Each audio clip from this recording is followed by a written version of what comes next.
Good morning, YouTube. Welcome to episode 6 of Morning Muscle.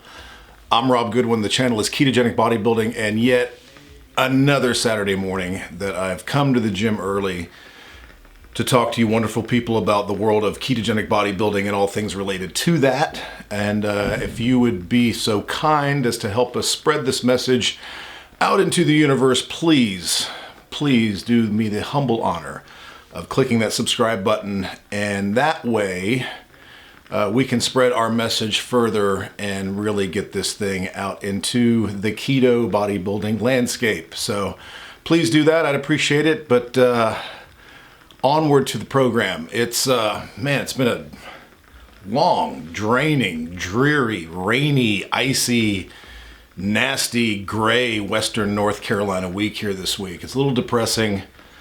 I'm a little tired, a little exhausted, but that's not stopping me from dragging my ass in here to make sure I get this video done, and as well as just get some additional work done online today and take care of those online clients that I have. But speaking of that, you know, as something grows, as this is, not only in the YouTube subscribership, it's growing, and I thank you for that, but our Ketogenic Bodybuilding Facebook group, which really is what kind of kicked this whole thing off, it's still growing leaps and bounds. It's one of the fastest growing out there, and because it's growing so fast, it's inevitable that daily, it seems like, we get people into our group that are very, very new to this entire world, and that's okay. The last thing I want to do is run these people off just because they've been misled or misinformed by another ketogenic group or, somewhere out there in some internet forum, or by their neighbor or sister-in-law or that asshole in the cubicle next to him that think he knows everything.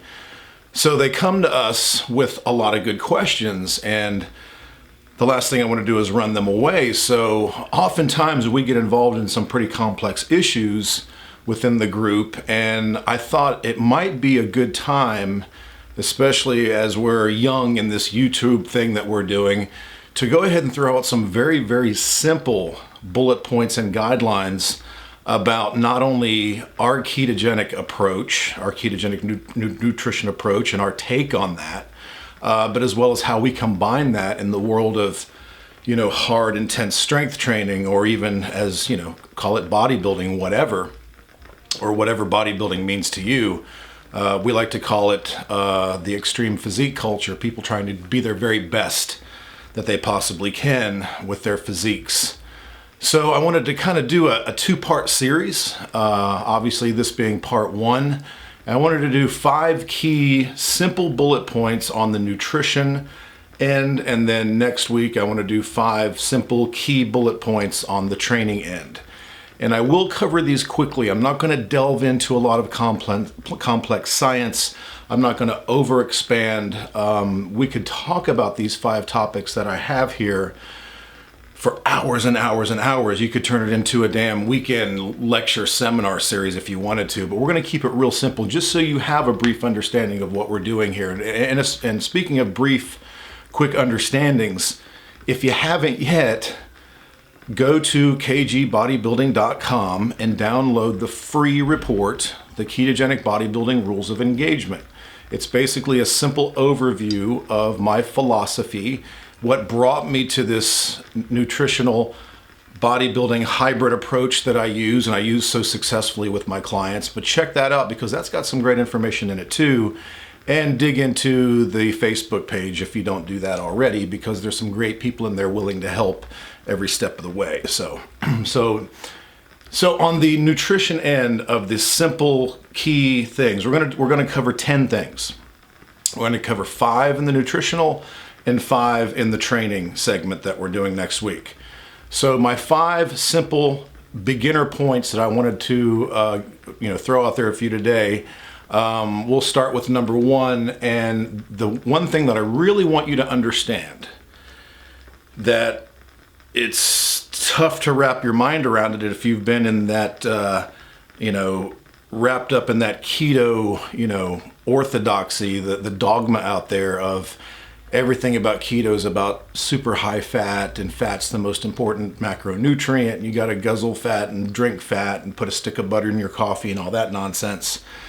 Understand the simple, logical science of this. Keto is not about high fat, it's about low carb. I'll say it again.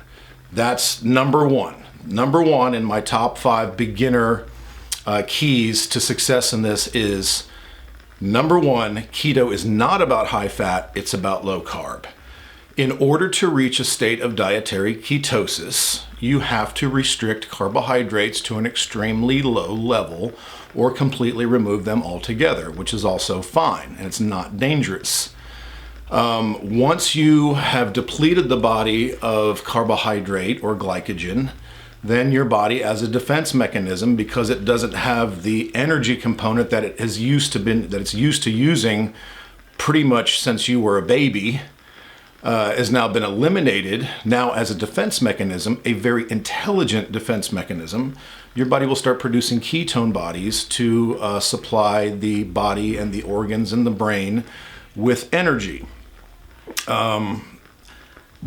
It's a brilliant process in the body, and ketones, think of ketones as clean burning natural gas, whereas carbohydrate might be thought of as a diesel gasoline. Ketones, a much cleaner burning, usable energy. So the fat component is just what we replace the carbohydrate component with that we have excluded.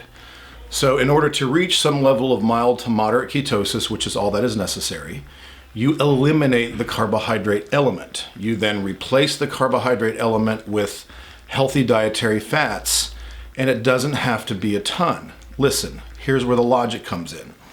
Too much of any macronutrient is going to store on your body. So if you take in more dietary fat than your body can utilize, or if it exceeds your output, it will store. If you try to put 20 gallons of gasoline into a 15-gallon tank, you're going to have 5 gallons of gas on your feet. It doesn't just evaporate, disappear, or go to some special place, okay? So if you put in more of a macronutrient than your body can utilize, it will store, and it will store on your ass, and we don't want, ass fat. So keep that in mind. Keto is not about high fat, it's about low carb. And people will argue that point to death with you. Just ignore those people and walk away. They're misinformed. So the science supports this 110%. It's low carbohydrate that gets you into this wonderful state called ketosis, and it is not the inclusion of massive amounts of dietary fat. Fat is just your new energy component, and it's brought in the proper amount according to each individual and his or her unique energy needs. Simple, right? Number one, keto is not about high fat, it's about low carb. Got it? Good. Let's move on. Number two, with that, the goal is to burn the fat on your body first, not the fat in your 600 calorie butter coffee. It kind of lends to number one. If the goal is body fat reduction, right? Why take in massive amounts of exogenous fats when the goal is to burn the body fat on your body? So when you drop carbohydrates and you go into a state of mild to moderate or even high ketosis, your body is going to, as a defense mechanism, like we discussed, start burning body fat as your fuel source, synergistically with some of the necessary exogenous fat that you take in, but it doesn't have to be a great amount. So if you're trying to get lean and you're trying to really make a substantial difference in your physique, yes, body fat burning is the goal. So why short circuit that process by putting in so much exogenous fats from the outside when you've got hundreds of thousands of calories of stored body fat on the inside that you can use to burn as a usable energy source and therefore eliminate from your body? Now, if you're one of these rail thin ectomorphs and you're super thin and you're trying to put on weight, then yes, obviously you can handle a greater increase or an intake of dietary fat. So that's fine. And something that I keep saying over and over and over again, like I'm beating a dead horse, is all of this is according to each person's individual needs. But as sort of a general blanket term, if you think through this, once again, logically, why would you take in tons of exogenous fat if, in fact, you have plenty of body fat on your body that you would be happy, I would think, to eliminate and let go its merry way, okay? So once again, it kind of lends to number one. Keto is not about high fat, it's about low carb.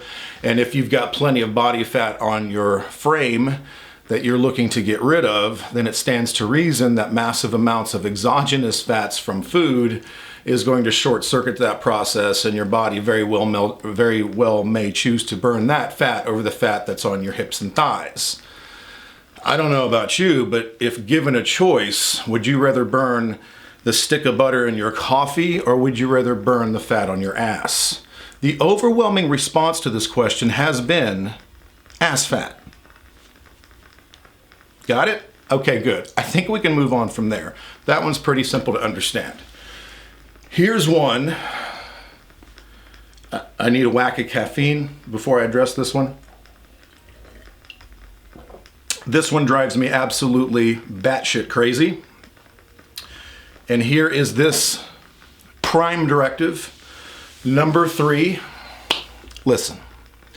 If the very first thing you do when going keto is look for keto versions of the shit that got you into this mess in the first place, you're going to fail. Let me repeat that. If the very first thing you do, or really at any point when going keto, is look for keto versions of the shit that got you into this mess in the first place, you're going to fail. I have never seen it succeed. I've had clients and consulting clients and people that I work with who make the change, and when I tell them, hey, let's switch this up, let's make this wholesale change, and I put them on these wonderful grass-fed meats and, organic chickens and eggs and fish and, even green leafy vegetables and all these healthy omega-3 oils, and there's so many thousands of combinations you can do with that. They still reject that because they haven't made that psychological change, that change in their palate to make that complete shift. So they start looking for keto versions of the garbage that got them into this mess in the first place. It drives me nuts when you're on these ketogenic message boards and Facebook groups and people are asking for recipes. Hey, does anybody have that recipe for the keto cheesecake? Oh, I had the most incredible keto fudge balls last night. All these ridiculous keto lasagna and keto pizza. And, a week doesn't go by where people don't ask me about the keto pizza and the keto crust. I'm like, No, put down the damn keto pizza and slowly back away from it and go cook a freaking steak. We're making a wholesale change that's going to make a dramatic impact on your physique, your health, your mentality, your overall well-being, your whole entire psychology. And you're not going to do that with keto cheesecake. Plus, if you think about this logically, what's in one of these keto cake, candy, pie, freaking concoctions? Way too much fat. The majority of it is fat. What did we talk about? If you've got ass fat to burn, why bring it in exogenously? Keto's not about high fat, it's about low carb.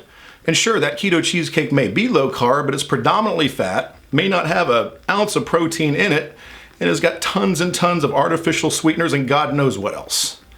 Do you really think, if you sit down and think through this for a moment, quietly and rationally, in your heart of hearts, don't you know that shit ain't gonna work? You're still going to be a slave to the foods that got you into this mess in the first place. And it's only a matter of time before you recognize that, hey, this keto cheesecake sucks. I'm going to go get some real cheesecake. And in my world, I don't eat keto freaking cheesecake. But once a month, if I want to have a piece of real badass cheesecake, I do it and it's wonderful and I have no regrets. So, again, If the first thing you do is start looking for these ridiculous keto versions of all the shit that got you into this mess in the first place, you're going to fail. Back away from that mentality, back away from that approach. Clear? Thank God I got that off my chest. It's a better world now, I think, right? I think it's a better world now that we've had this talk on that topic on number 3. Number 4, protein is the key macronutrient and should not be feared. And that is another important point. You will go into a lot of keto groups and they're going to tell you that protein should be lowered, protein is dangerous, excess protein turns into gummy bears and all this garbage. That is not true. We could go on and on about this. Just, search this in the Ketogenic Bodybuilding Facebook group. You're going to see some very intelligent people, some of my intelligent admins in there discuss this until they're blue in the face. The documentation is off the charts. Gluconeogenesis, you'll hear that term. They're going to tell you that when you eat too much protein, it's going to turn into carbohydrate because there is no carbohydrate, blah, blah, blah. While that is true to an extent, and yes, there can be such a thing as too much protein, but there can be. But that amount would be substantial. I mean, there are days I take in well over 300 grams of protein and I have zero fear of it turning to gummy bears, okay? So protein is that critical macronutrient that is responsible for cellular repair, tissue growth, muscle building, and all those wonderful things. And despite what you heard, protein has the highest satiety factor. You eat a lot of protein, you get less hungry. So if the goal is losing weight, body fat reduction, and not gorging yourself, protein's your guy, okay? So do not fear protein. It should be, in grams, your dominant macronutrient. Now, because protein has 4 calories per gram and fat has 9 calories per gram, if you look at the percentages, if you look at one of these pie charts that's based around percentages, you could have substantially more protein and substantially less fat in grams, but the ratios may be even 50-50. And that's fine, because especially if you're not in a cutting phase, you're going to need that healthy dietary fat for energy and health. But if you look at the grams, and I never program somebody on percentages, ever. I always program on grams of protein, grams of fat, grams of carbs. Your protein grams should be substantially higher. Example, just as an initial blanket term, if I had a complete stranger that wanted some advice on where do I begin, point A, I would start them with about 1.5 grams of protein per pound of body weight. And with the fat, I would do just a 0.5 gram per pound of body weight as a beginning. And if you're in a deep cutting phase, that 0.5 gram may be even reduced. So again, protein does not turn to gummy bears. Gluconeogenesis is not a thing to be feared. And so you can let that myth go away now. So if you're coming into my group, you're coming into this channel thinking that fat needs to be 70% of your macros and protein needs to be 20% and carbs 10 or whatever you've been told, you need to reverse that mentality now. Flip-flop essentially the protein and the fat. And if you're training hard, which if you're listening to me right now, I suspect you either are or want to be, then all this is going to come together for you and you're going to build this lean, hard, badass physique. So, and with that, don't fear carbohydrate. And we're going to talk more and more about this in the future as we assess refeeds, targeted ketogenic dieting principles, and cyclical ketogenic diets, which means a refeed day. But carbohydrate is not this evil satanic nutrient. Now, for some people, it wreaks havoc on you and it needs to stay low pretty much throughout. And for some people, it's essential for their benefit in the gym and with building muscle and all sorts of things and hormonal regulation. So that's why we sprinkle in some carbohydrate around workouts. We bring in some carbohydrates once a week to top off glycogen stores and sort of reset the balance in the body, or as I like to call it, throw some gas on the fire.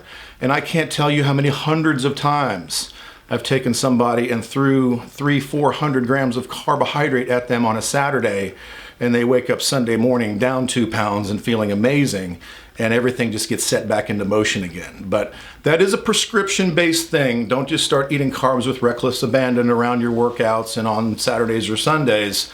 That's something that needs to be determined. But I also want you to know, if along with not fearing too much protein, don't fear some carbohydrate. So regardless of what the other groups tell you, it's not this evil, diabolical, sinister, satanic nutrient that's going to make you completely unravel and wreck everything. Okay, so we're pretty clear there.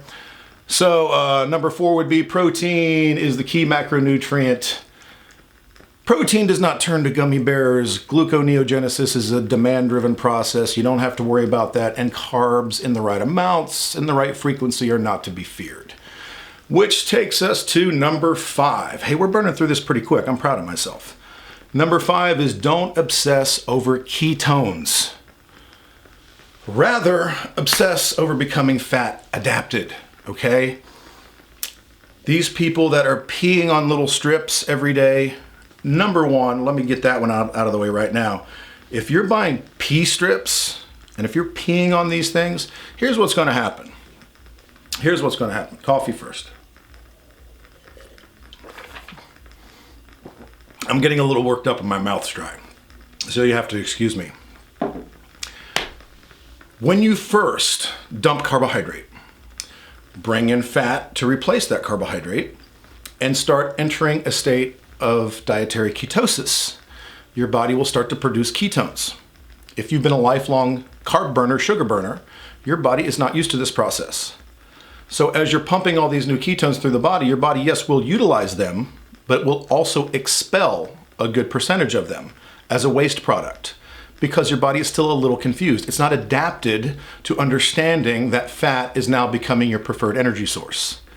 So when you're in, let's say you're in day 3, and that's usually how long it takes to enter a good state of ketosis. You're in day 3 and you buy the stupid little ketone pee strips, you pee on that bad boy and it turns bright purple. Then you have a damn ticker tape parade over the damn thing because, hey, I'm in deep ketosis. This is fantastic. Now everything, the clouds will part, the angels will sing, and my life will become better now. 5 days later, as you've become more fat adapted and are probably so much better at utilizing ketones as an energy component, your body is no longer expelling them as a waste product. Rather, it's become more efficient at using them. So now you pee on the damn strip and it's tan, and you're thinking you've screwed something up. So you're putting holes in the wall with your fist, you're kicking the cat, and you're wondering what in the holy hell is going on here. I thought I had this right. And then you may even abandon the whole damn thing. Don't buy the pee strips, because as I've just explained, it doesn't work. It's giving you a false reading based on recognizing ketones as a waste product. If you are obsessed with checking your ketone levels in your blood or checking your ketone levels, the blood test is still by far the most accurate. However, you don't need to check your ketones. I assure you, I promise you, pinky swear, if you keep your carbs under 30 for several days in a row, you will enter a state of mild to moderate ketosis. I say mild to moderate, and that confuses people. The point I'm making with that is it doesn't matter what number of ketosis you're in, if it's 0.7, if it's 1.2, or if it's 3.9. The only thing that really matters here is whether you're in or you're out. If you're in a state of even mild to moderate ketosis, you're reaping the benefit. Okay, so don't stress out over pricking your finger every day. Definitely don't pee on the stupid little strip, and stop obsessing over ketones. The goal here is to get fat adapted. You take a period of time of living and operating in a low carbohydrate environment, replacing those carbohydrates with a good whack of healthy dietary fats coming from your meat, your eggs, your fish, your healthy oils, your avocados, things like that. And then over time, the body starts to understand that, oh, we're not looking for glucose and sugar as a prime energy component anymore. We've made the shift over to fat. And in fact, this whole ketone thing is pretty damn cool. We're feeling better. We've got this great mental clarity, this mental acuity. The inflammation is lowering. You're feeling better. You're sleeping better. You have a greater level of satiety. Things just are operating better in this new environment utilizing ketones. So generally it takes 4 to 6 weeks in most cases to become truly fat adapted. So if you're just starting this, don't start with some hardcore cutting phase. That comes later. Just start with becoming fat adapted. So mark a point on your calendar 6 weeks from now and start the process of keeping those carbohydrates under 30 every day. Replace those carbohydrate calories with healthy fats. Ramp your protein up because, as we've just learned, it's the most important macronutrient. Use strict compliance to that approach for 6 solid weeks.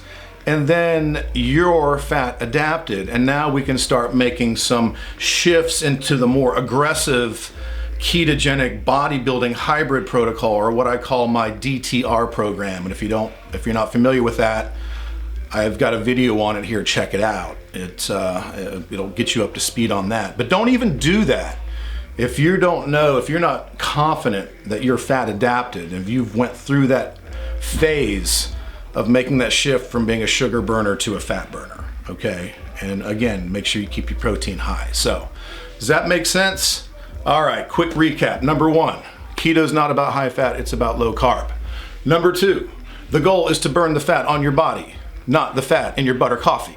Number 3, if the first thing you do is start looking for keto versions of the shit that got you into this mess in the first place, you will fail. Don't do that. Crazy talk. Number 4, protein is the key macronutrient.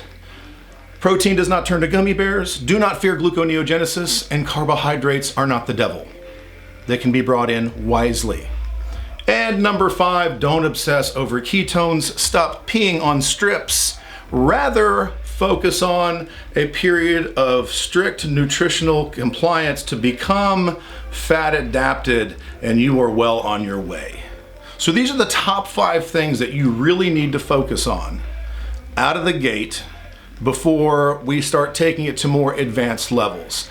And yes, if you're a hard training athlete, your workouts may suffer for a little bit. Deal with it. It will pass. Understand that you're going through a change. You're working toward a goal. I assure you it will pass. I just posted a video yesterday of going through one of my chest and tricep workouts. Check that out. I think you'll enjoy it. There was no lack of energy there. And the amount of carbohydrates that I operate on are extremely minimal. At the point that I did that very grueling workout, I had a total of 20 grams of carbohydrates in my body to that point, from the time I woke up at 4 a.m. until the time of that workout at 10:30. And everything just went great. I felt great, I kicked ass, had a great pump, had lots of energy, had lots of strength. You will have it too. You just gotta be patient, make the shift, and then it's all going to come together for you. And once you get through these 5 tips and understand them, then you can start taking it to the next level. So before you just peel the Band-Aid off and jump right into that freezing cold water, understand that you have to go through these 5 steps to some degree and get yourself acclimated to the process before you dive into more advanced techniques. So I hope this helped. I enjoyed this. And next week we're going to cover my top 5 simple training elements that I think everybody needs to understand and adopt to get great success. So I look forward to doing that, and I hope that you'll stay tuned and check that out as well. If you haven't subscribed, please do so. Please tell a friend. I'd love to hear your comments, so leave a comment down there and I will answer that. And I hope that you're getting something from this, because I really enjoy doing it. So until next time, I hope you have a great weekend. Go train hard, eat a steak, and have a fantastic day. Peace.